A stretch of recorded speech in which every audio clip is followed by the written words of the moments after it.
சகல ஜனங்களை பார்க்கிலும் நீங்கள் ஆசீர்வதிக்கப்பட்ட ஜனங்கள். அல்லேலூயா. சகல ஜனங்கன்னா என்ன அர்த்தம்? உலகத்தில் எத்தனையோ கோடி மக்கள் இருந்தாலும் அவர்களை எல்லாரும் பார்க்கலும் நாம் என்னப்பட்டவர்கள்? ஆசீர்வதிக்கப்பட்டவர்கள் என்று வேதம் சொல்கிறது. அல்லேலூயா. யார் ஆசீர்வதிக்கப்பட்டவர்கள் என்றால் தேவனால் தெரிந்து கொள்ளப்பட்டவர்கள்.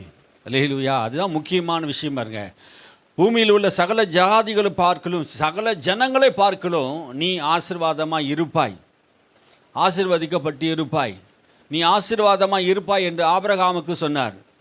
அப்போது பூமியில் இருக்கிற எல்லா ஜனங்களை பார்க்கலும் நாம் கர்த்தர் தெரிந்து கொண்டு இருக்கிறார். நம்ம என்ன பண்ணியிருக்கார்? ஆண்டவர் தெரிந்து கொண்டு இருக்கிறார். ஆமே. உலகத்தில் கோடிக்கணக்கான மக்கள் இந்த பூமியில் இருந்தாலும் தேவன் இந்த உலகம் தோன்றுவதற்கு முன்பாகவே நம்மை தெரிந்து கொண்டு இருக்கிறார். அப்போது இந்த ஆசீர்வாதம் யாருக்கு சொல்லப்பட்டது என்றால் 7ஆம் அதிகாரத்தில் 6ஆம் வசனத்தை வாசித்தா இதை உங்களுக்கு புரியும். பாருங்க, 7ஆம் அதிகாரம் 6ஆம் வசனம், உன் தேவனாகிய கர்த்தருக்கு பரிசுத்த ஜனம். அல்லேலூயா. நீ உன் தேவனாகிய கர்த்தருக்கு எப்படியாப்பட்ட ஜனம்? பரிசுத்தமான ஜனம். யாருக்கு இந்த ஆசீர்வாதம் என்றால் உன் தேவனாகிய கர்த்தருக்கு பரிசுத்தமான ஜனம். ஆண்டவர் உன்னை எங்கே பண்ணார்? தெரிந்து கொண்டபடினாலே உன்னை பரிசுத்தமாக்கி இருக்கிறார். எப்போது பரிசுத்தமாக்கினார் என்று நாம் கேட்போம் என்றால், எகிப்து தேசத்திலே அடிமைத்தனத்தில் இருந்த அவர்கள் விடுதலையாக்கப்படும் போது பஸ்கா ஆட்டுக்குட்டி அடிக்கப்பட்டு அந்த ராத்திரியிலே அவர்கள் எல்லாரும் என்ன பண்ணியிருக்கிறாரு? பரிசுத்தமாக்கி இருக்கிறார். அல்லேலூயா. ரத்தம் நம்மை பரிசுத்தப்படுத்தக்கூடியதாக இருக்கிறது. அப்போ இயேசு கிறிஸ்து ரத்தத்தினால் கழுவப்பட்ட நாம் எல்லாரும் பரிசுத்த ஜாதி. ஆமீன். அல்லேலூயா. நம்ம யாரு? பரிசுத்த ஜனம். நம்முடைய பேர் என்ன? பரிசுத்த ஜனம். ஆமீன். அப்போ பரிசுத்த ஜனம்னா தேவன் பரிசுத்தராக இருக்கிறார், நாமும் பரிசுத்த ஜனமாக இருக்கிறோம். ஆமீன். அல்லேலூயா. யாருக்குமே கிடைக்காத ஒரு பாக்கியம் பரிசுத்த ஜனம். ஆமீன். பரிசுத்த ஜாதி. அப்போது இந்த உலகத்திலே இன்னொரு ஜாதியும் இருக்குது. நம்ம ஜாதியை பற்றி பேசலை, இன்னொரு ஜாதி இருக்குது. அப்போ பரிசுத்த ஜாதினா இன்னொரு ஜாதி இருக்குது. என்ன ஜாதி? அசுத்தமான ஜாதி. அது யார்? அசுத்தமான ஜாதி. அதெல்லாம் நமக்கு தெரியும். அசுத்தமான ஜாதி யார்? இயேசு கிறிஸ்துவை அல்லாதவர்கள், இயேசுவை ஏற்றுக்கொள்ளாதவர்கள், இயேசு கிறிஸ்து ரத்தத்தினாலே மீட்கப்படாதவர்கள், இயேசுவை விசுவாசிக்காதவர்கள், இயேசு எதற்காக மரித்தார் என்று நம்பாத ஒரு மக்கள் அசுத்தமாக வாழ்ந்து கொண்டு இருக்கிறார்கள். ஏன்னா இயேசு பரிசுத்தராக இருக்கிறார். நம்முடைய பாவத்தையும் சாபத்தையும் கல்வாரி சிலுவையில் சுமந்து நம்மை பரிசுத்தப்படுத்தி இருக்கிறார். அல்லேலூயா. நாம் யார் என்று வேதம் சொல்லுகிறது? இந்த ஆசீர்வாதத்துக்கு யார் தகுதி உடையவர்கள் என்றால் பரிசுத்த சந்ததி. ஆமே. நம்ம யாரு? பரிசுத்த ஜாதி. பரிசுத்த ஜாதிகளுக்கு ஆண்டவர் என்ன தர்றாரு? கிருபை தர்றார். உன் தேவனாய் கர்த்தருக்கு நீ பரிசுத்த ஜனம். அல்லேலூயா. நாம் பரிசுத்தமாய் வாழ்வதற்காக அழைக்கப்பட்டவர்கள். ஒரே நாளில் பரிசுத்தமாக இல்லை, நாளுக்கு நாள் நாளுக்கு நாள் நாளுக்கு நாள் பரிசுத்தமாக பட்டு கொண்டு இருக்கிறோம். அல்லேலூயா. முன்னாடி இருந்த மாதிரி நம்ம இருக்கிறோமா? இப்போ இல்லையே. ஆமீன். அல்லேலூயா. நம்முடைய வாழ்க்கையில் கொஞ்சம் கொஞ்சமாக தேவனை அறிகிற அறிவிலே வளர்ந்து கொண்டே இருக்கிறோம். நம்ம எப்படி பண்ணுறாரு? கொஞ்சம் கொஞ்சமாக பூரணப்படுத்தி கொண்டே இருக்கிறார். நம்ம யார்? பரிசுத்த ஜனம். அந்த பரிசுத்த ஜனத்தை எப்படி பண்ணுறாரு? கொஞ்சம் கொஞ்சமாக நம்முடைய வாழ்க்கையில் பொறுமை, நிதானம், சாந்தம், அன்பு, இரக்கம், தயவு, நல்ல நல்ல குணங்களை நமக்கு கொடுத்து என்ன பண்ணுறாரு? பரிசுத்த ஜனமாக மாற்றுகிறார். அவரை போல ஒரு பிள்ளைகளாக மாற்றுகிறார். அவர் எப்படி இருக்கிறாரோ அப்படியே நம்மை மாற்றி நம்மை ஆசீர்வதிக்க விரும்புகிறார். அல்லேலூயா.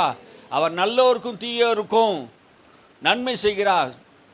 நல்லோருக்கும் தீயோருக்கும் மழையை பொழிய பண்ணுகிறார், சூரியனை உதிக்க பண்ணுகிறார், காற்றை கொடுக்கிறார், தண்ணீரை கொடுக்கிறார். எல்லாருக்கும் ஒரே மாதிரி இருக்கிறார். அவரை போல நாமும் பூரணமாக இருக்கிற சந்ததி தான் பரிசுத்த சந்ததி. அல்லேலூயா. நாம் யார் என்றால் வேதம் சொல்லுகிறது, உன் தேவனாய் கர்த்தருக்கு நீ பரிசுத்த ஜனம். நம்ம எல்லாரும் யாரு? பரிசுத்தமாய் வாழ்வதற்காக அழைக்கப்பட்ட ஜனம். ஆமே. இஸ்ரவேல் ஜனங்களுக்குள் பரிசுத்தம் இல்லாமல் வாழ்ந்து கொண்டிருந்தார்கள். விக்கிரக ஆராதனையினாலே நாள் பார்க்கிறது, ஜாதகம் பார்க்கிறது, குறி கேட்பது, இப்படியாப்பட்ட விக்கிரக ஆராதனையில் இருந்த அந்த ஜனங்களை, அசுத்தமாக இருந்த அந்த ஜனங்களை தமக்கென்று தேவர் தெரிந்து கொண்டு அந்த ஜனங்களை பரிசுத்தமாக்கி அடிமைத்தனத்தில் இருந்தவர்கள், எகிப்து என்கிற பிசாசின் உலகத்திலே அடிமைத்தனத்தில் இருந்தவர்களை விடுதலையாக்கி அவர்களை தமக்கு பரிசுத்த ஜனமாக அவர்களை மாற்றி அவர்களை சகல ஜனங்களை பார்க்கலும் ஆசீர்வாதமாக இருக்கும்படியாக ஆண்டவர் என்ன பண்ணாரு? வாக்குத்தத்தங்களை கட்டளையிடுகிறார். அல்லேலூயா. வானத்தை பூமியை படைத்த தேவன் ஒரு மனிதனை ஆசீர்வதிக்க விரும்புகிறார். தம்முடைய ஜனமாக இருக்க வேண்டும். தம்முடைய பிள்ளைகள் எந்த பாத்திரம் சுத்தமாக இருக்கிறதோ அந்த பாத்திரத்தில் தான் பாலை ஊற்றுவாங்க. அதே போல அசுத்தமான மனிதனை தேவன் ஆசீர்வதிக்க முடியாது, பரிசுத்தப்படுத்தி நம்மை ஆசீர்வதிக்க விரும்புகிறார். அல்லேலூயா. நாம் அசுத்தமாக இருந்தோம், ஒரு காலத்திலே முற்காலத்திலே துர்க்கிரிகளாக இருந்தோம், விக்கிரகாராதனை செய்து கொண்டிருந்தோம், அசுத்தத்தில் வாழ்ந்து கொண்டிருந்தோம். நம்மை தேவன் என்ன பண்ணிட்டாரு? பரிசுத்தப்படுத்தி அவருடைய ஆசீர்வாதத்தை நாம் பெறுவதற்கு தகுதி உள்ளவர்களாக மாற்றியிருக்கிறார். அல்லேலூயா.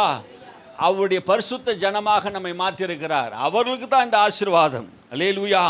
பூச்சக்கரத்தில் உள்ள எல்லா ஜனங்களிலும் உன் தேவனாகிய கர்த்தர் உனக்கு தமக்கு சொந்தமாய் இருக்கும்படி தெரிந்து கொண்டார். தமக்கு சொந்தமாய் இருக்கும்படி. அல்லேலூயா. தேவனுக்கு நம் சொந்தம். வானமும் பூமி அவருக்கு சொந்தங்க. எல்லாவற்றையும் படைத்தார். எல்லா வான பூமி சூரியன் சந்திரன் எல்லாம் அவருக்கு சொந்தமானது. ஆனால் வேதம் சொல்லுகிறது, உன் தேவனாய் கர்த்தர் உன்னை சொந்தமாய் இருக்கும்படி தெரிந்து கொண்டார். அல்லேலூயா. சொந்தம் என்றால் என்ன அர்த்தம்? உறவு. அல்லேலூயா. தேவனோடு கூட நல்ல உறவுகள், நம்ம அப்பா என்று பிதா என்று கூப்பிடப்படுகிற சொந்த ஜனமாக, சொந்த வீட்டாராக, சொந்த பிள்ளையாக, அவருடைய சரீரமாக. அல்லேலூயா. இயேசு கிறிஸ்துவை விசுவாசிக்கிற அத்தனை பேரும் அவருடைய பிள்ளைகளாக மாறுகிறோம். அவருடைய சொந்த ஜனமாக நம்மை மாற்றி கொண்டிருக்கிறார். அல்லேலூயா. இயேசுவை என்னைக்கு விசுவாசித்து ஞானஸ்நானம் பெற்றோமோ அன்னைக்கே அவருடைய சொந்த ஜனமாக, அவருடைய வீட்டாராக மாற்றிட்டார். அல்லேலூயா. நம்ம பரிசுத்த ஜனம் மாத்திரமல்ல, அவருக்கு சொந்தமானவர்கள். ஆமே. நீ எனக்கு சொந்தமானவர் என்று கர்த்தர் சொல்கிறார். உன்னை தொடுகிறவன் என் கண்வழியை தொடுகிறான் என்று சொல்லுகிறார். அல்லேலூயா. நம்ம மேலே யாராவது ஏதாவது ஒரு காரியத்தை செய்கிறான்னு நினைச்சாங்கன்னா, தீமை நினைச்சாங்கன்னா, நீ ஆண்டவருடைய பிள்ளையா இருப்பினா, உனக்கு விரோதமாக எவன் எழும்பினாலும் ஆண்டவர் அவனோடு கூட யுத்தம் பண்ணுவார். ஆமென். அல்லேலூயா. அல்லேலூயா. அதான் உண்மைங்க. நீ அவருக்கு சொந்தமாக இருக்கும்போது ஆண்டவர் உனக்காக யுத்தம் செய்கிறவராக இருக்கிறார். உன் சொந்தமாக இருக்கும்படி என்ன பண்ணாரா? தெரிந்து கொண்டார். எப்போ தெரிந்து கொண்டார்? நீங்கள் என்னை தெரிந்து கொள்ளவில்லை. யோவான் சொல்லுகிறார், நீங்கள் என்னை தெரிந்து கொள்ளவில்லை, நான் உன்னை தெரிந்து கொண்டேன் என்று இயேசு சொன்னதாக அங்கே எழுதி வைத்திருக்கிறார் 15ஆம் அதிகாரத்தில். நீங்கள் என்னை தெரிந்து கொள்ளவில்லை. தேவனை நாம் போய் தெரிந்து கொள்ளலையா? தேவனே நம்மை தெரிந்து கொண்டார். பரிசுத்த ஜனமாக, பரிசுத்த ஜாதியாக, அவருக்கு சொந்தமாக பிள்ளையாக நம்மை மாற்றி நம்மை ஆசீர்வதிக்க விரும்புகிறார். இந்த ஆசீர்வாதம் யாருக்கு? சகல ஜனங்களை பார்க்க நீ ஆசீர்வாதமாக இருப்பாய், சகல வியாதியும் உன்னை விட்டு விலக்குவேன் என்று கர்த்தர் சொல்லியிருக்கிறாரே. இந்த ஆசீர்வாதம் யாரு? அவருடைய பரிசுத்த சந்ததிக்கு, அவருடைய பரிசுத்த ஜனங்களுக்கு தேவன் தருகிறார். சகல ஜனங்களிலும் நீங்கள் திரட்சியான ஜனம் என்று கர்த்தர் உங்கள் பேரிலே அன்பு வைத்து உங்களை தெரிந்து கொள்ளவில்லை. நீங்க நிறைய ஜனமா இருக்கிறீங்க, உங்களை தெரிந்து கொண்டா எனக்கு பெரிய நிறைய ஜனம் தெரிந்து, எல்லாரும் பாருங்க, நிறைய எந்த கூட்டங்க தான் அவங்கள தான் தெரிந்து கொள்வாங்க. ஆனால் ஆண்டவனை சிறு கூட்டத்தை ஆண்டவர் தெரிந்து கொண்டார். இஸ்ரவேலேன்னு சிறு கூட்டமே, உன்னை நான் என்ன பண்ணேன்? தெரிந்து கொண்டேன் என்று கர்த்தர் சொல்றார். நீ பயப்படாதே, கலங்காதே என்று சொன்னார். நீ சின்ன கூட்டம் என்று நினைக்காதே, உன் மேலே ஆண்டவர் அன்பு வைத்திருக்கிறார். அல்லேலூயா. இந்த மாதம் ஆண்டவர் நமக்கு சொல்லுகிறது, உன் மேலே நான் அன்பு வைத்திருக்கிறேன், உன்னை பரிசுத்த ஜனமாக எனக்கு சொந்தமாக நான் தெரிந்து கொண்டு இருக்கிறேன், உன்னை நான் என்ன பண்ணேன்? உன் மேலே அன்பு வைத்திருக்கிறேன். நீ பெரிய கூட்டம், பெரிய ஆள், பெரிய படிப்பாளி, பெரிய திறமசாலி என்று நினைச்சு உன்னை மேலே என்ன பண்ணல? அன்பு வைக்கல.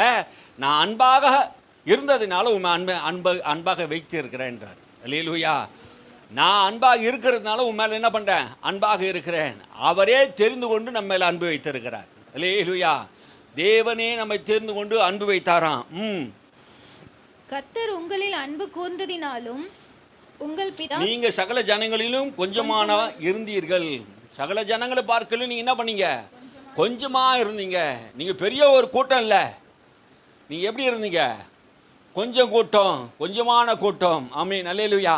ஒரே ஒரு மனுஷனை தெரிந்து கொண்டார், ஆபிரகாம் என்கிற ஒரு மனுஷனை தெரிந்து கொண்டார்.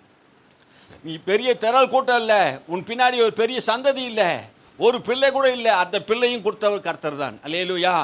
ஆண்டவர் ஆபிரகாமுக்கு சொன்னார், உன்னை நான் ஆசீர்வதிக்கவே ஆசீர்வதித்து உன்னை பெருகவே பெருக பண்ணுவேன், பூமியில் உள்ள வம்சங்களை பார்க்கலோ சகல ஜாதிகளை பார்க்கலோ உன்னை நான் ஆசீர்வாதமாக வைப்பேன் என்று சொன்னவர் அவர்தான், அழைத்தவர் அவர்தான்.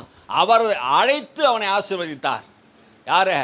ஆபிரகாமை அழைத்து அவனை ஆசீர்வதித்தார். விக்கிரகம் பின்னாடி வணங்கி கொண்டிருந்த ஆபிரகாமை ஆண்டவர் அழைத்தார். தேவன் மேல் விசுவாசம் வைக்கும்படியாக, உதவி செய்யும்படியாக தேவன் மேல் அவன் விசுவாசம் வைத்ததினாலே அவனையும் அவன் சந்ததிகளையும் பரிசுத்த ஜனமாக ஆண்டவர் மாற்றினார். அல்லேலூயா. இதான் அங்கே சொல்றாரு, சகல ஜனங்களில் பார்க்கணும், நீங்க திரட்சியான ஜனங்கள் அல்ல. ஒரே மகன் ஈசாக்கை கொடுத்தார். அதுக்கப்புறம் ஈசாக்குக்கு அப்புறம் யாரு? ஏசாயா, யாக்கோபு. இந்த யாக்கோபு என்கிற சந்ததி மூலமாக ஆண்டவர் பெருக செய்தார். அல்லேலூயா. சிறு கூட்டமாக இருந்த அவர்களை பெருங்கூட்டமாக மாற்றினவர் அவர்தான். அல்லேலூயா. நீ சின்னவன், என்னால் முடியாது, எந்த காரியம் செய்ய முடியாதுன, உன்னை பெரிய ஜாதியாக மாற்றுவார். அல்லேலூயா. உன்னை பரிசுத்த ஜாதியாக மாற்றுவார். உனக்கு தமது சொந்த ஜனமாக மாற்றியிருக்கிறார். அல்லேலூயா. உன்னை திரளான கூட்டமாக அவர் மாற்ற வல்லவராக இருக்கிறார். வானத்து நட்சத்திரங்களைப் போல கடற்கரை திரளான மக்களை ஆண்டவர் உண்டாக்கி இருக்கிறார். தேவனை விசுவாசிக்கிற மக்கள், அவர் மேல் நம்பிக்கை உள்ள மக்களை ஆண்டவர் சகல காரியத்திலும் ஆசீர்வதிக்க விரும்புகிறார்.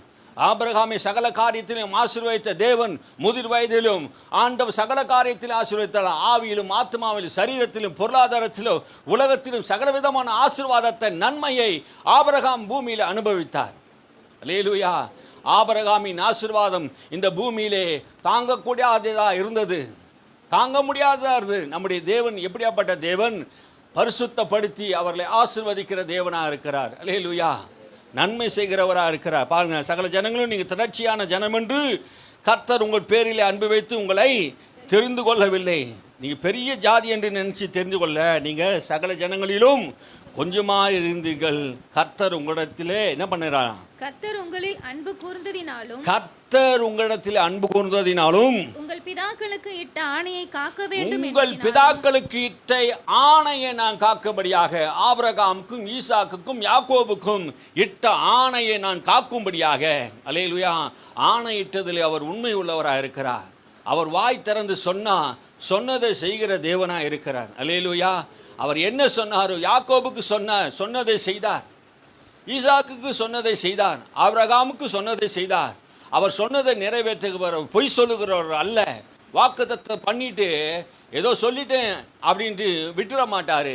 அவர் உண்மை உள்ளவராக இருக்கிறார். தம்முடைய வார்த்தையில் அவர் உண்மை உள்ளவராக இருக்கிறார்.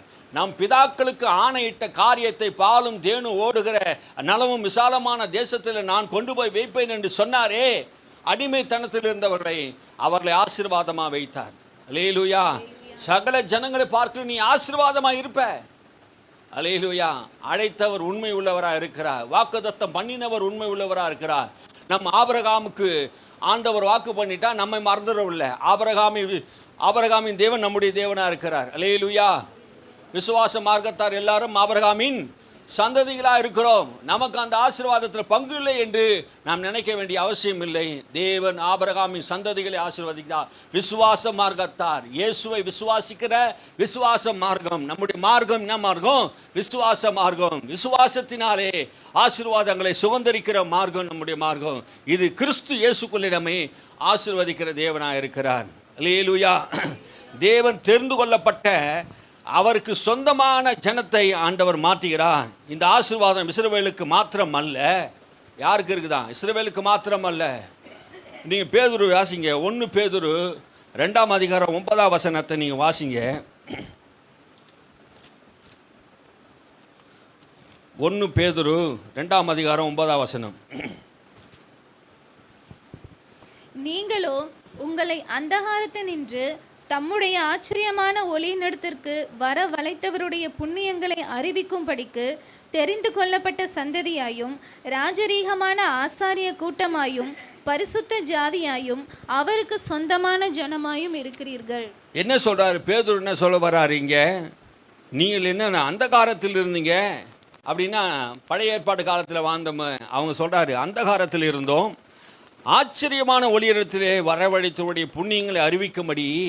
என்ன சொல்றாரு? ஆச்சரியமான அவரை புண்ணியங்களை அறிவிக்கும்படி தெரிந்து கொள்ளப்பட்ட என்னவா சந்ததியாகவும். சந்ததினா என்ன அர்த்தம்? சந்ததினா என்ன அர்த்தம்?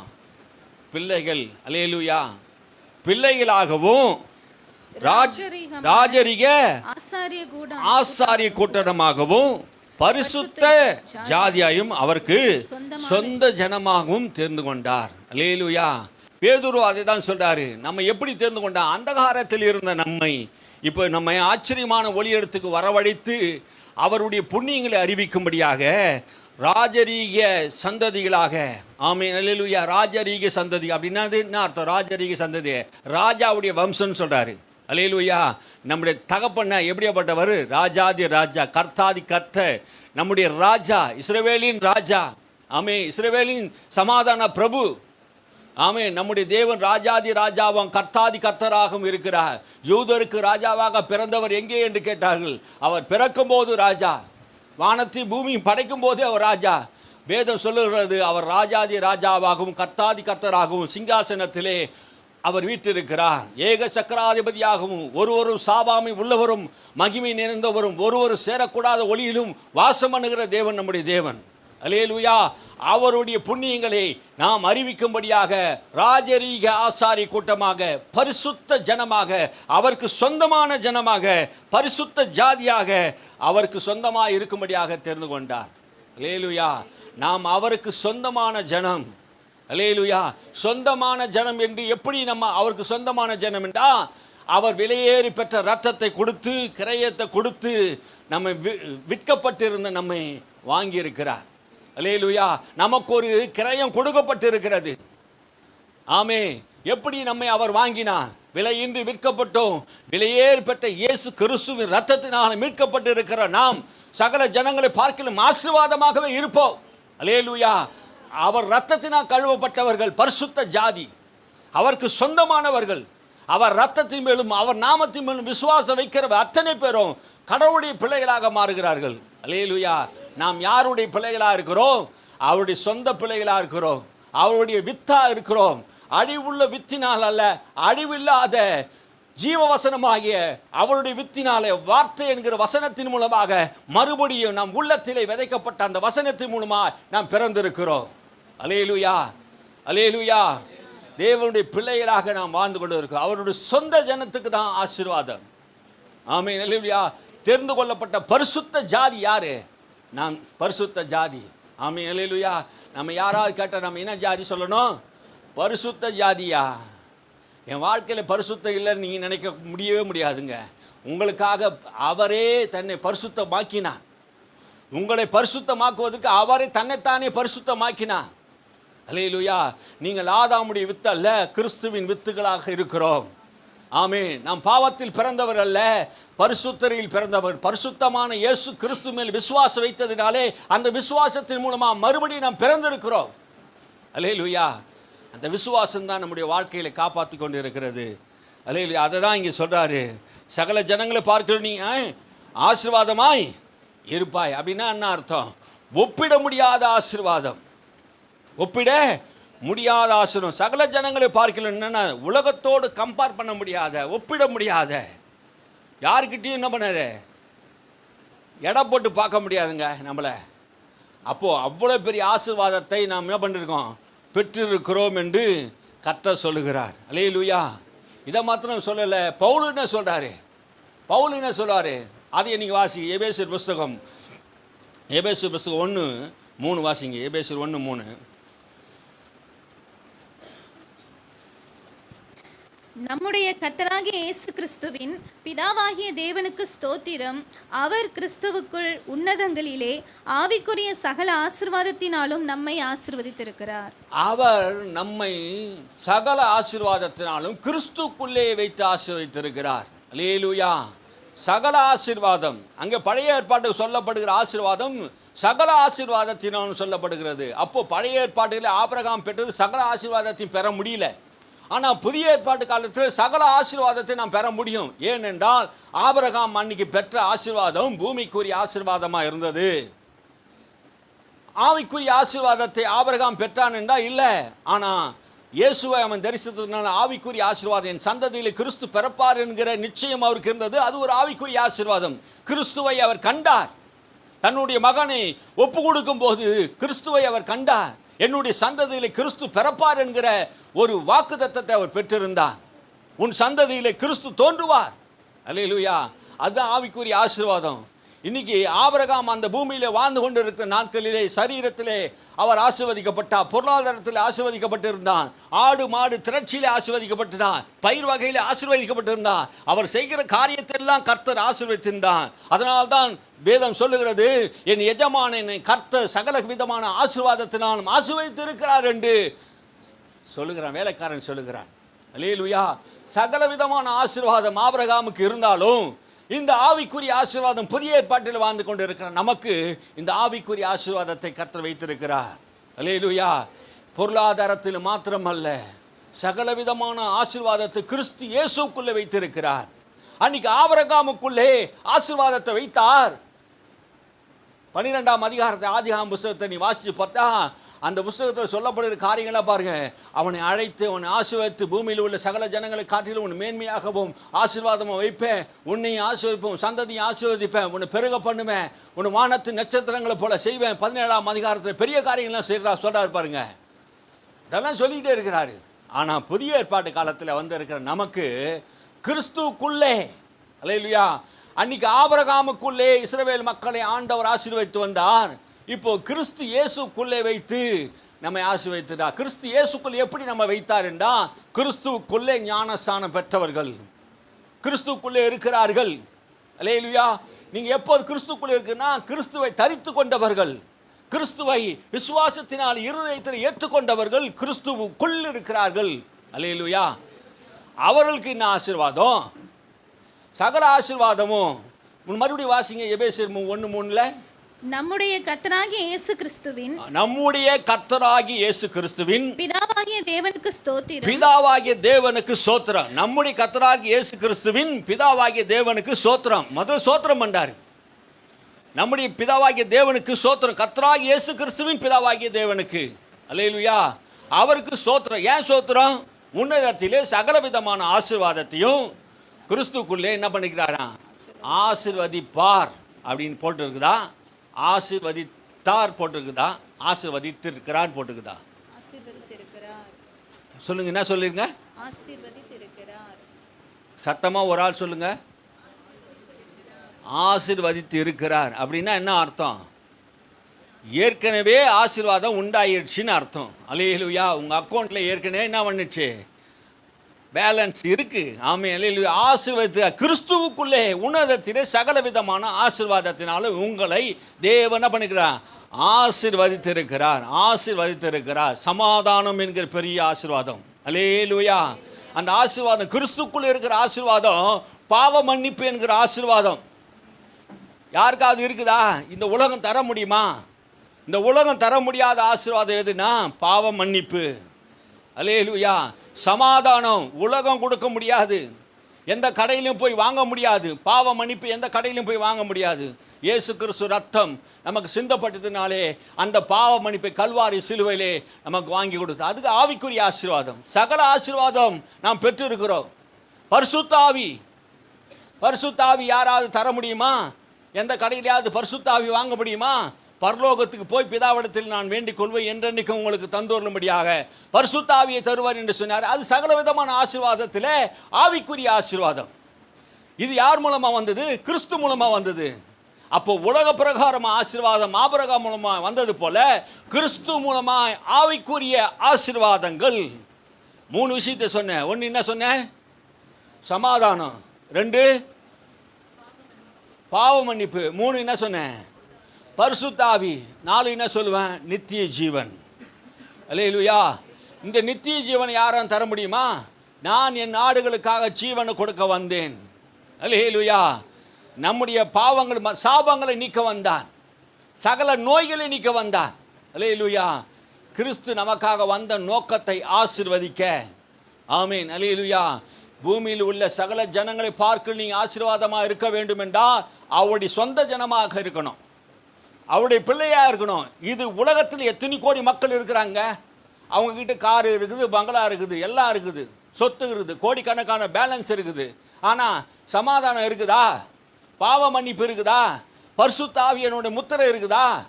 நீதி இருக்குதா? கிருபை இருக்குதா? கிருபை யாரும் கொடுக்க முடியாதுங்க, நீதி யாரும் கொடுக்க முடியாது. ஆமென். ஆவிக்குரிய ஆசீர்வாதத்தை, கிருபையும் நீதியும் யாரும் என்ன பண்ண தர முடியாது, கிறிஸ்து தான் தர முடியும். ஆமென். அல்லேலூயா. அவர் ஜீவன் உள்ள வார்த்தையை நம் இருதயத்தில் எழுதி வைத்திருக்கிறார். அல்லேலூயா. எவ்வளவு பெரிய ஆசீர்வாதத்தை கிறிஸ்துக்குள்ளே தேவன் வைத்திருக்கிறார். ஆமென். அல்லேலூயா.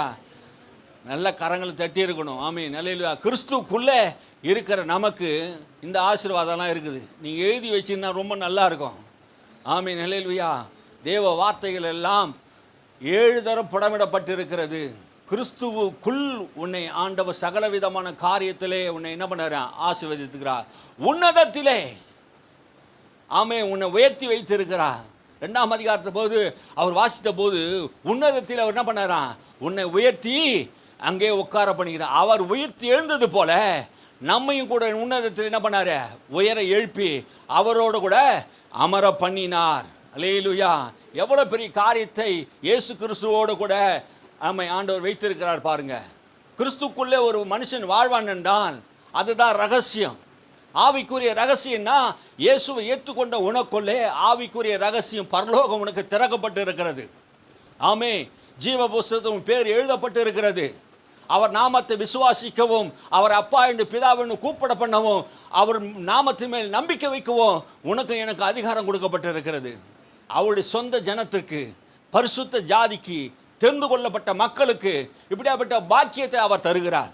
ஆசீர்வாதம் என்றால் காரு பங்களா வீடு மாத்திரமல்ல, ஆவிக்குரிய ஆசீர்வாதமும் சகல விதமான ஆசீர்வாதத்தினும் கிறிஸ்து நம்மை ஆசீர்வதித்திருக்கிறார் என்று பவுல் சொல்லுகிறார். பவுலுக்கு எவ்வளோ பெரிய வெளிப்பாடு பாருங்க. சிலுவையில் என்ன நடந்தது என்பதை நிறைய அப்போஸ்தலர்கள் எழுதி மறந்தாலும் ஆவியானவர் பவுல் மூலமாக இந்த வெளிப்பாடுகளை கொடுத்தார். அல்லேலூயா. பிதாவாகிய தேவன் எதற்காக நம்மை தெரிந்து கொண்டாரோ, என்ன நோக்கத்துக்காக நம்ம அழைத்தாரோ அதை அறிந்து கொள்ளும்படியாக, கிறிஸ்துவை அறிந்து கொள்ளும்படியாக, ஜீவனை அறிந்து கொள்ளும்படியாக, உன்னதத்தை அறிந்து கொள்ளும்படியாக, பரலோகத்தை அறிந்து கொள்ளும்படியாக, பரலோகத்துக்கு போகிற வழியை அறிந்து கொள்ளும்படியாக, அந்த மோட்சத்தை நாம் பெறும்படியாக தேவன் நமக்கு மனக்கண்கள் திறந்திருக்கிறார். இருளில் இருந்த நம்மை, அந்தகாரத்தில் இருந்த நம்மை ஒளியிடத்துக்கு கொண்டு வந்து மகிமையான ஒரு தேவனிடத்திலே ராஜாதி ராஜாவாக, கர்த்தாதி கர்த்தராக இருக்கிற அவரோடு கூட ஒன்றாக இருக்கும்படி, நாம் அவரோடு ஒன்றாக இருக்கும்படியாக தேவன் நம்ம அழைத்திருக்கிறார். அல்லேலூயா. அதுதாங்க பூமியில் ஆசீர்வாதம். அல்லேலூயா. அவர் இருக்கிறவனமா நாம் அவரை தரிசிக்க போகிறோம். அல்லேலூயா. இந்த பாக்கியம் இந்த உலகத்தில் பரிசுத்த ஜாதிக்கு தவிர வேற யாருக்கும் கிடையாது. அல்லேலூயா. வேதம் சொல்லுகிறது, அவர் இருக்கிற வண்ணமாகவே நாம் அவரை போய் என்ன பண்ண போகிறோம்? தரிசிக்க போகிறோம். பரிசுத்தமுள்ள தேவன், ஒருவரும் சேரக்கூடாத ஒளியிலே வாசம் பண்ணுகிற தேவன், வானாதி வானங்களில் வாசம் பண்ணுகிறவர், அவரை போய் நாம் தரிசிக்க போகிறோம். இந்த பாக்கியம் கிறிஸ்துவின் ரத்தத்தினாலே பாவங்கள் கழுவப்பட்டவனுக்கு மாத்திரம்தான் இருக்கிறது. அல்லேலூயா. அல்லேலூயா. நாம் அவரோடு கூட இருக்கிற ஒரு பாக்கியத்தை பிதாவாகிய தேவன் நமக்கு வைத்திருக்கிறார். அல்லேலூயா. வசனத்தை தியானிக்க தியானிக்க நம்முடைய இருதயத்தில் தேவனை அறிகிற அறிவிலே நாம் வளரணும். ஆமென். அல்லேலூயா. கிறிஸ்துக்குள்ளே நம்மை ஆண்டவர் என்ன பண்ணாரு? வைத்து விசுவாசத்தினாலே கிறிஸ்து நம்ம இருதயத்திலே வாசமாக இருக்கிறார். கிறிஸ்து விசுவாசத்தினால் இருதயத்தில் வாசமாக இருக்கிறார். விசுவாசத்தின் மூலமாக எங்கே இருக்கிறாரா? இருதயத்தில் இருக்கிறார். அல்லேலூயா. கிறிஸ்து இப்போ பரலோகத்தில் இல்லை, விசுவாசத்தினால் என் இருதயத்திலே அவர் வாசம் பண்ணுகிறார். பரலோகத்தில் இருக்கிற தேவன் இந்த விசுவாசத்துக்கு அவர் என்ன பண்ணாரு? அங்கீகாரம் கொடுக்கிறார். என் பிள்ளை என்னை நம்புறான்ப்பா, நான் அவனுக்கு சாபமாகி பாவமாகி பாவத்திலிருந்து நான் மீட்டேன் என்று அவன் விசுவாசிக்கிறான். அந்த விசுவாசத்தினாலே அவன் இருதயத்தை நான் போய் வாசம் பண்ணுவேன்னு சொன்னார். அல்லேலூயா. உன் இருதயத்தை ஆண்டவர் பரிசுத்தப்படுத்துகிறார். அல்லேலூயா. அசுத்தமாக இருந்த நம்முடைய வாழ்க்கையில் இன்னைக்கு பரிசுத்தமாக வாழ்வதற்கு கிறிஸ்துவானவர் உங்களுக்குள் இருப்பதே அந்த ரகசியம் என்று பவுல் சொல்லிட்டாரே. கிறிஸ்துவானவர் உனக்குள்ளே ஒரு ரகசியத்தை வைத்திருக்கிறேன்னு சொல்றாரே. அவர் உனக்குள்ளே வல்லமையாக கிரியை செய்கிற ஆவியானவர். அல்லேலூயா. அந்த கிறிஸ்து யாரே? ஆவியானவராக இருக்கிறார். அல்லேலூயா. பவுல் கொரிந்தியர் எழுதும்போது கிறிஸ்துவின் ஆவியானவர் என்று சொல்றார். அல்லேலூயா. எத்தனையோ வேத வசனங்களை நாம் சொல்லலாம். பரிசுத்த ஆவியானவர் நம்ம என்ன பண்றாரு? அந்த நீதிக்குள்ளே நம்மை நடத்துகிறவராக இருக்கிறார். சந்ததி ஆசீர்வாதமாக இருக்கும். உங்களுக்குள்ளே, உங்கள் மிருக ஜீவனுக்குள்ளே 14ஆம் வசனம் சொல்லுது, உபாகம் புத்தகத்தில் 7:14, உங்களுக்குள்ளும் உங்கள் மிருக ஜீவனுக்குள்ளும் ஆணிலாகிலும் பெண்ணிலாகிலும் மலடு இருப்பதில்லை. மலடு இருப்பதில்லை அப்படின்னா என்ன அர்த்தம்? மலடு இருப்பதில்லைன்னா மலட்டுத்தன்மை, தரிசு நிலம், பலனற்ற ஒரு நிலமாக குறிக்கிறது. நம்முடைய வாழ்க்கையில் எதுவுமே பலனற்ற காரியங்களும் இருக்கக்கூடாது. அப்போ ஆடு மாடு அப்படின்னா என்ன அர்த்தம்? பெருக்க வரணும். ஆடாக இருந்தாலும் மாடாக இருந்தாலும் மாடை என்ன பண்ணணும்? ஆட அப்போ சந்ததிகள் பெருகணும். அப்போ தான் அதுதான் வளர்ச்சி, பொருளாதார வளர்ச்சி. அன்னைக்கு பொருளாதார வளர்ச்சி ஆடு மாடுகள் என்ன பண்ணுவாங்க? அதை திரட்சி தான், ஆடு மாடுகள் திரட்சி தான். இன்றைக்கி கார் பங்களா சொல்கிறாங்களே, அன்றைக்கி மனுஷனுக்கு என்ன இருந்தது? ஆடு மாடு ஒட்டகம் கழுதைகள், இதுதான் பொருளாதார வளர்ச்சியாக இருந்துச்சு. இன்றைக்கி இருக்கிற மாதிரி காரு பங்களா இல்லை. அது இருந்தால் சொத்து. ஆபிரகாமின் சொத்து அதெல்லாம் இருந்து பாருங்க. பூமி தாங்கக்கூடாத இருந்தது. யோபுடைய சொத்து 3000 மாடுகள் 3000 ஆடுகள் ஒட்டகங்கள் இருந்தது. அதெல்லாம் அவருடைய சொத்தாக இருந்து பாருங்க. அதெல்லாம் அவங்களுடைய ஆசீர்வாதமாக இருந்தது. அப்போது தரிசு நிலங்கள் தான் என்ன பண்ண? பலன் அற்ற நிலங்களாக இருக்கும். நம்ம ஆண்டவர் என்ன பண்ணாரு? பலன் உள்ளவர்களாக மாற்றுகிறார். அல்லேலூயா. நம்ம எதை செய்தாலும் வாய்க்குமா? கையிட்டு செய்கிற காரியங்களை, தேவனை விசுவாசிக்கிற பிள்ளைகளுக்கு நீ எதை செய்தாலும் வாய்க்கும். உன் கையின் பிரயாசத்தை நான் என்ன பண்ணுவேன்? ஆசீர்வதிப்பேன்னு சொல்லிட்டாரு. அப்போ நம்ம கையினால செய்கிற எந்த விஷயத்தையும் கர்த்தர் என்ன பண்ணுவார்? கூட வந்து ஆசீர்வதிப்பா. இந்த ஆசீர்வாதம் எப்படி வரும்? அவருடைய பரிசுத்த ஜாதியாக இருக்கணும், அவருடைய பரிசுத்த ஜனமாக இருக்கணும், இயேசு ரத்தத்தில் மீட்கப்பட்டு இருக்க ஜனமாக இருக்கணும். அவங்களுக்கு இந்த ஆசீர்வாதம். இதை ஏன் நம்மளால் விசுவாசிக்க முடியல? நான் எதை செய்தாலும் கர்த்தர் என்ன வாய்க்க செய்வார் என்று விசுவாசம் இருந்தால், நம்பிக்கை இருந்தால் என்ன பண்ணலாம்? காரியம் வாய்க்க செய்யும். இன்றைக்கி நிறைய பேருடைய வாழ்க்கையில் இந்த விசுவாச குறைவினால் தான் இந்த ஆசீர்வாதத்தை பெற முடியல. நான் செய்தால் ஆண்டவர் வாய்க்க செய்வார். அந்த விசுவாச நம்பிக்கை உறுதி வந்தால் தான் நம்ம ஒரு காரியத்தை இறங்க முடியும். அல்லேலூயா. எந்த காரியத்தையும் இருமனதோடு செய்யக்கூடாது. இருமனம் உள்ளவன் தன் வாழ்க்கையில் எந்த காரியத்தையும் பெற முடியாது. கடலின் அலை ஒப்பாக இருக்கிறான். கடல் அலை போயிட்டு வரும் பாரு. அது 2 மனசு இருக்கக்கூடாது. ஒரே மனசாக இருந்து கர்த்தர் என்னோட கூட இருக்கிறார், நான் செய்கிற காரியம் வாய்க்கும், நான் தொட்டா பொண்ணாக விளங்கும். ஆமே, நான் செய்கிற காரியம் கர்த்தர் கூட இருந்து ஆசீர்வாதத்தை கட்டளிடுவா. என் தேவன் என் கூட தான் இருக்கிறார். நான் பரிசுத்த ஜாதி, நான் அவருடைய பிள்ளை, அவருடைய சொந்தமான பிள்ளை, அவருடைய ஆசீர்வாதம் எனக்கு உண்டு என்பதை நீ விசுவாசிக்கணும். அல்லேலூயா. இந்த விசுவாசம் உனக்கு இருந்துன்னா நீ தரிசு நிலமாக இருக்க மாட்டே. தேவன் சொல்லுகிறபடி நீ கர்த்தர் உன்னை ஆசீர்வதிப்பா. தேவன் சொல்லுகிறார், உன் குடும்பத்திலும் உன் ஊழியத்திலும் உன் வேலையிலும் உன் தொழிலிலும் மலடு இருப்பதில்லை. அல்லேலூயா. எல்லாம் பலன் கொடுக்கும், எல்லாம் பலன் கொடுக்கும். நம்முடைய ஊழியத்திலும் சரி, எல்லாம் இன்றைக்கி நம்ம நினைக்கிற மாதிரி இப்போ இருக்க மாட்டோம். இப்போது இருக்கிறத பார்க்கலும் 1000 மடங்கு நம்ம பிதாக்களின் தேவனாய் கர்த்தர் நம்ம என்ன பண்ணுவார்? உயர்த்துவார். அல்லேலூயா. எதுவும் உடனே நடக்காதுங்க. சீக்கிரத்தில் கிடைக்கிற ஆசீர்வாதம் நிலைத்து நிற்காது. ஆமே, அது நீண்ட நாளாக சில ஆசீர்வாதங்கள் வருவதற்கு. ஆமே, நம்ம இப்போது இருக்கிறத பார்க்கலாம் 1000 மடங்கு பெறுவோம். அதனால தான் இப்படி பேசி நிற்கிறேன். அல்லேலூயா. நம்பிக்கை விசுவாசத்தில் பேசுகிறேன். இப்போ இருக்கிறதுமே இது மாதிரி இல்லைங்க. நம்ம 1000 மடங்கு பெருகுவோம். ஆமே, நம்ம சபை பெருகும், ஊர் மக்களே ரட்சிக்கப்பட்டு வருவாங்க. ஆமே, நம்ம திரட்சியாக இருப்போம், செல்வ செழிப்பாக இருப்போம், கர்த்தருக்குள் மகிழ்ச்சியாக இருப்போம். அநேக மக்களுக்கு நாம் விடுதலை கொடுப்போம், அநேக மக்களுக்கு நாம் ஆறுதலாக இருப்போம், அநேக மக்களை வாழ வைப்போம், அநேகருடைய கண்ணீரை நாம் துடைப்போம். அல்லேலூயா. நாம் பூமியில் எல்லா மனுஷனுக்கும் உதவி செய்கிற மக்களாக இருப்போம். விசுவாசமும் நம்பிக்கையோடு நாம் பேசணும். அல்லேலூயா. யார் மேலே வைக்கிற நம்பிக்கை? தேவன் என்னோடு கூட இருக்கிறார், நான் அவரால் அழைக்கப்பட்டேன், தேவன் என்னை தெரிந்து கொண்டார், நான் அவரை தெரிந்து கொள்ளலை, அவரே என்னை தெரிந்து கொண்டு என்னை ஆசீர்வதிக்கிறேன்னு சொல்லிட்டார். அல்லேலூயா. இதுதான் நான் ஆசீர்வாதங்க. பாருங்கள், அது மாத்திரமல்ல, ஆண்டவருடைய ஆசீர்வாதம் அவனுடைய பிள்ளைகள் சந்ததிக்கு மேலே ஆண்டவர் ஆசீர்வதிக்கிறாராம். எல்லாம் பலன் கொடுக்கிறது. சங்கீதக்காரன் சொல்லுகிறான் 128:3, உன் மனைவி வீட்டோரங்களை கனி தருகிற திராட்சை கொடிய போல் இருக்கிறாள், உன் பிள்ளைகள் உன் பந்திய சுற்றிலும் ஒலிவ மர கண்டுகளைப் போல இருப்பார்கள். ஆமென். அல்லேலூயா. உன் மனைவி நல்ல திராட்சை கொடியை போல இருப்பாள். அல்லேலூயா.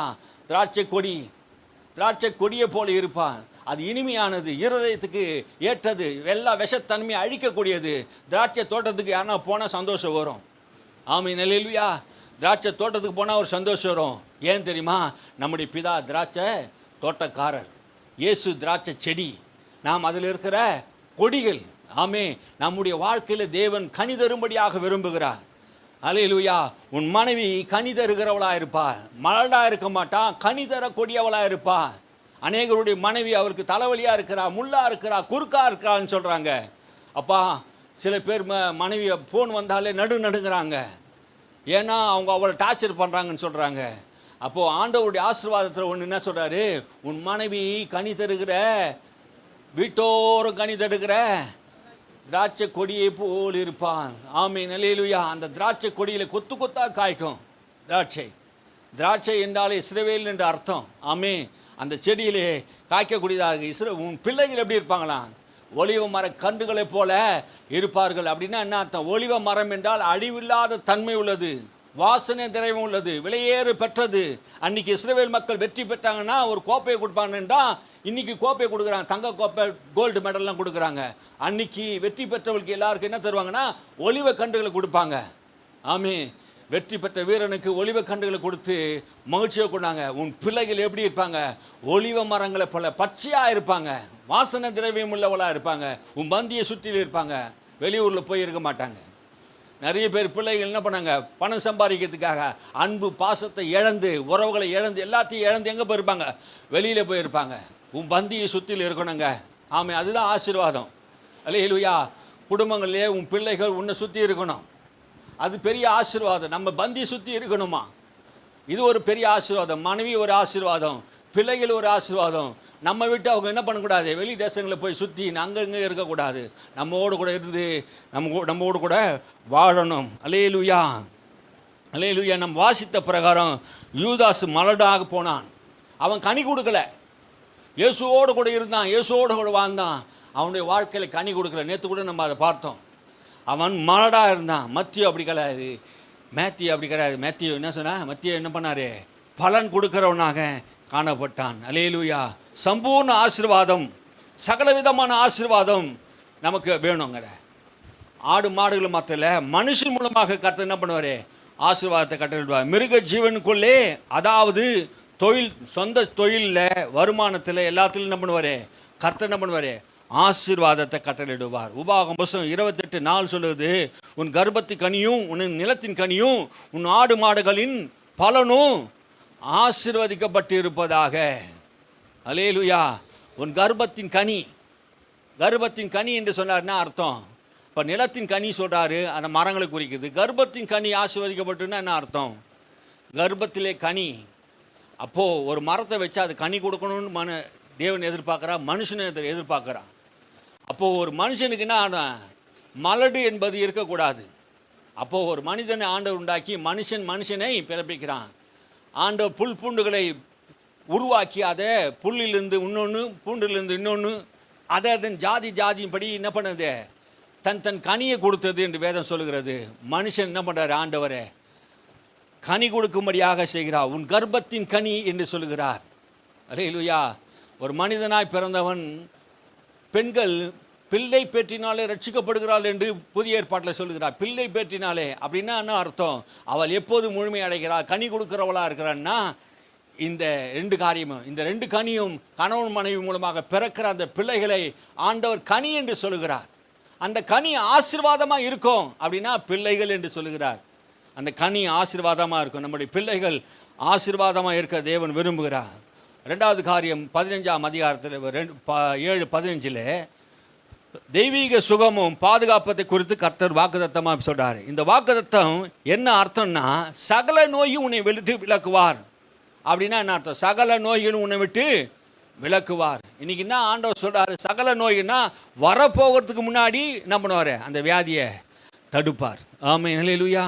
இந்த மாதம் ஆண்டவருக்கு சொல்கிறாரு, வரப்போகிற எல்லா வியாதிக்கு முன்னாடி என்ன பண்ணார், தடுப்பார். அல்லேலூயா. தடுப்பூசி போடுவாங்க முன்னாடி, தெரியுங்களா? இந்த அம்மன் நோய்களுக்கெல்லாம் ஆண்டவர் வரப்போகிறதுக்கு முன்னாடி நம்ம என்ன பண்ணுறாரு, சகல நோயும் உன்னை விட்டு விலக்குக்கு வரார். அல்லேலூயா. இந்த வார்த்தையை நீங்கள் ஞாபகம் வச்சு, சகல வியாதிகளும் உன்னை விட்டு என்ன பண்ணார், விளக்கக்கூடியவராக இருக்கிறார். நமக்கு வியாதி வராதபடிக்கு கர்த்தர் பாதுகாப்பு இருக்கிறது. ஆமே, சரீரம் தான் வியாதி வரும்னு சொல்கிறாங்க. இந்த சரீரத்தில் தெய்வீக பாதுகாப்பு இருக்குமானா, தேவ கரம் இருக்குமானா, மோசேக்கு ஆண்டவர் 120 வயசுலே கண் பார்வை மங்கள, பலன் குறையில. காரணம் என்ன, தேவ பிரசன்னத்தில் இருந்தான். சரீரம் வியாதி படாதபடிக்கு கர்த்தர் பாதுகாத்தா. இஸ்ரவேல் மக்கள் வழி நடத்தும் போது 40 வருஷம் அவர் சரீரங்கள் பலன் அடையல, பலவீனம் அடையல, சரீர பலவீனமே அடையலைங்க. 40 வருஷம் அந்த வனாந்தரத்தை நடந்தவன் எந்த டாக்டர்கிட்ட போல. எந்த ட்ரீட்மெண்ட்டும் எடுக்கலை. கர்த்தர் அவர் பரிகாரியாக இருந்தார். அல்லேலூயா. அவருக்கு ஆண்டவர் உதவியாக இருந்தார். அந்த கோத்திரத்தில் ஒருவனும் பலவீனப்பட்டு போகலை. கர்த்தர் சகல நோய்களையும் சகல வியாதியும் ஆண்டவர் உன்னை விட்டு விலக்குவார். நீ நோய்க்கு பயப்பட வேண்டிய, எந்த வியாதிக்கு நீ பயப்பட வேண்டிய அவசியம் இல்லை. ஆமென். அல்லேலூயா. எந்த நோய்க்கும் வியாதிக்கும் நீ பயப்பட வேண்டியதில்லை. வேதம் சொல்லுது யாத்திராகமம் 15:26, நானே உன் பரிகாரியான கர்த்தர். அல்லேலூயா. நானே உன் பரிகாரியான கர்த்தர். நான் தாயா உனக்கு பரிகாரமே. ஆமே. உன் வியாதிக்கு பரிகாரம், பாவத்துக்கு பரிகாரம், உன் சாபத்துக்கு பரிகாரம், ஏதாவது இதுக்கு பரிகாரம் இருக்குதான்னு கேட்டால் நம்முடைய கர்த்தர் தான் நம்முடைய பரிகாரமாக இருக்கிறார். நம்ம ஆசீர்வாதமாக இருப்பதுக்கு அவர் தான் பரிகாரம். அல்லேலூயா. அவரை நீ அண்டிக் கொள்வாயன்னா அந்த ஜனங்கள் பரிசுத்த ஜனமாக, பரிசுத்த சந்ததிகளாக மாறுகிறது. அல்லேலூயா. எகிப்தினுக்கு வந்த ரோகங்களை உன்மேல் வராதபடிக்கு ஆண்டவர் பாதுகாப்பார். அல்லேலூயா. எகிப்தினுக்கு வியாதி வந்ததுங்க, இஸ்ரவேல் மக்களுக்கு பாதுகாப்பு வந்தது. ஆமே. எகிப்து என்றால் உலகம், உலகம் என்ற அர்த்தம். ஆண்டவர் இந்த உலகத்தில் இருக்கிற வியாதியிலிருந்து உன்னை என்ன பண்ணுவாராம்? கொள்ளை நோயிலிருந்து, சாபத்திலிருந்து உன்னை என்ன பண்ணுவார்? விலக்குவார். ஆமே.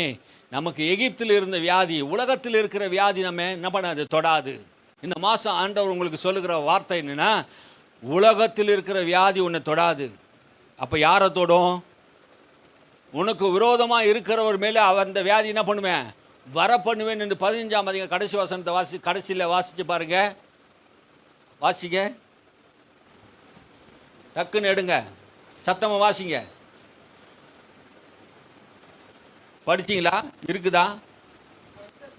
கர்த்தர் சகல நோய்களையும் உன்னை விட்டு விலக்குவார்.